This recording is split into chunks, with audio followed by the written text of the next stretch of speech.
ನಾವು ಜನವರಿಯಿಂದ ತಗೊಂಡ್ರೆ 30% ನಮಗೆ ಆದರೆ ನಮಗೆ ಪ್ರಮುಖ ಇರೋದು ಮುಂಗಾರು ಜುಲೈ ಫಸ್ಟಿಂದ ನಾನು ತಗೊಂಡ್ರೆ ನಮ್ಮಲ್ಲಿ 70% ಕೊರತೆ ಈಗಾಗಲೇ ಮಳೆ ಕೊರತೆ ಇದೆ ನಮ್ಮ ನಾರ್ಮಲ್ಲಿ.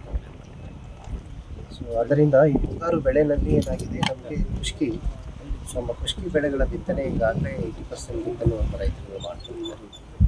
ಸೊ ಆ 80% ಬಿತ್ತನೆ ಬೆಳೆಗೆ ನಮಗೆ ಸತತವಾಗಿ ಈಗ ಸುಮಾರು ನಾನಿವತ್ತು 4 ದಿನ. ಸೊ ಈ ಗ್ರಾಮದಲ್ಲಿ ನಮಗೆ ಕಳೆದ ಒಂದು 25 ದಿವಸಗಳಿಂದಲೂ ಕೂಡ ನಮಗೆ ಮಳೆ ಆಗಿಲ್ಲ.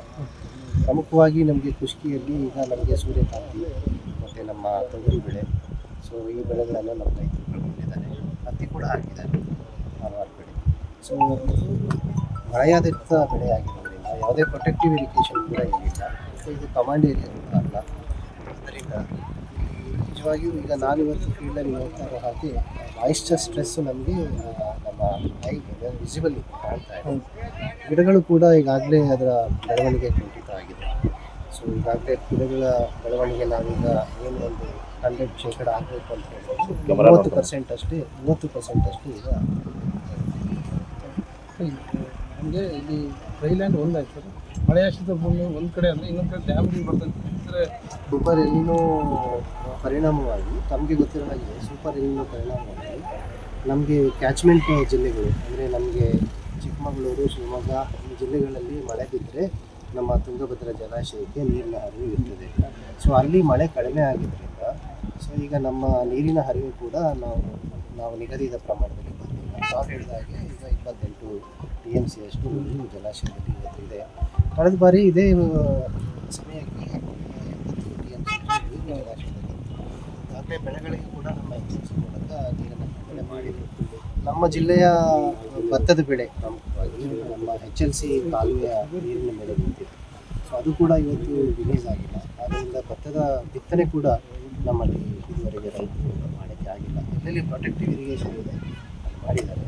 ಸೊ ನಾವು ಪರ್ಯಾಯ ಬೆಳೆಗಳ ಬಗ್ಗೆ ಈಗಾಗಲೇ ರೈತರಿಗೆ ಮನವಿ ಮಾಡ್ಕೊಂಡಿದ್ದೀವಿ. ದಯವಿಟ್ಟು ಪರ್ಯಾಯ ಬೆಳೆಗಳನ್ನು ಬೆಳೀರಿ. ಅದೇ ರೀತಿ ಬೆಳೆ ವಿಮೆ ಬಗ್ಗೆ ನಾವು ಈಗಾಗಲೇ ಎಲ್ಲ ಕಡೆ ಶಿಬಿರಗಳನ್ನು ಮಾಡ್ತಾಯಿದ್ದೀವಿ.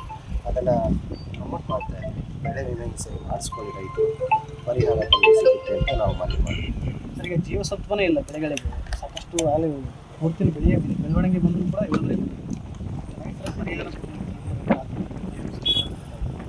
ಈಗ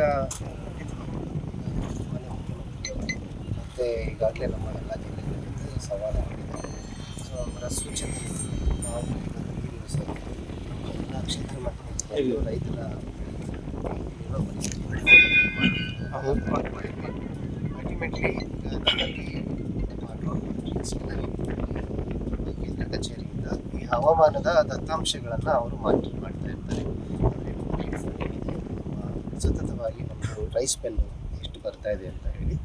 ಸೊ ಅದು ವೈಜ್ಞಾನಿಕವಾಗಿ ಒಂದು ಡ್ರೌಟ್ ಟ್ರಿಗರ್ 1 ಅಂತ, ಟ್ರಿಗರ್ 2 ಅಂತ ಹೀಗಿದೆ ನಮ್ಮಲ್ಲಿ. ಸೊ ಆ ವೈಜ್ಞಾನಿಕ ದತ್ತಾಂಶ ಮಾನದಂಡ ಆಧರಿಸಿ ಆ ಒಂದು ಡಿಕ್ಲರೇಷನ್ ಆಗುತ್ತೆ. ತದನಂತರ ಡಿಕ್ಲರೇಷನ್ ಆದ ನಂತರ ನಮ್ಮ ಗ್ರೌಂಡ್ ಟ್ರೂತಿಂಗ್ ಟೀಮ್ಗಳು ನಮ್ಮ ಫೀಲ್ಡ್ಗೆ ಬರ್ತಾ ಇದೆ.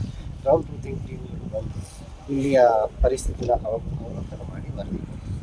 ಸರ್, ಈಗ ಅನುಕೂಲ ಗ್ರಾಮ ಪ್ರಮುಖ ಸಮಸ್ಯೆ ಏನಾಗ್ತದೆ? ಸ್ಪಾನ್ಸರ್ ಕಂಪ್ನಿಗಳು ಸಾಕಷ್ಟು ಡಸ್ಟ್ ಬರ್ತಾ ಇದೆ, ಬೆಳೆಗಳಿಗೆ ಬೆಳೆಯೋಕ್ಕಾಗ್ತಾ ಇದೆ, ಜನರಿಗೆ ಉಸಿರಾಡ ತೊಂದರೆ ಬರ್ತದೆ, ಸಾಕಷ್ಟು ರೋಗಗಳು ಬರ್ತಾರೆ. ಆ ಬಗ್ಗೆ ಏನಾದ್ರು ಈಗಾಗಲೇ ಪೊಲ್ಯೂಷನ್ ಕಂಟ್ರೋಲ್ ಬೋರ್ಡ್ ಅವರು ಕೂಡ ಇದನ್ನು ವಿಸಿಟ್ ಮಾಡಿದ್ದಾರೆ.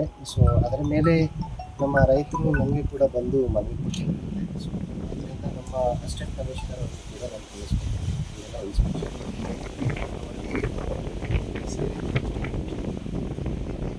ಆಧರಿಸಿ ಏನಿದೆ ನಮ್ಮ regulation at the same time ಈಗ ನ್ಯಾಯಾಲಯದ ಪೆಟ್ಟಿಗಿದೆ ಅಂತ ನಾವು ಹೇಳಿದ್ದೀವಿ.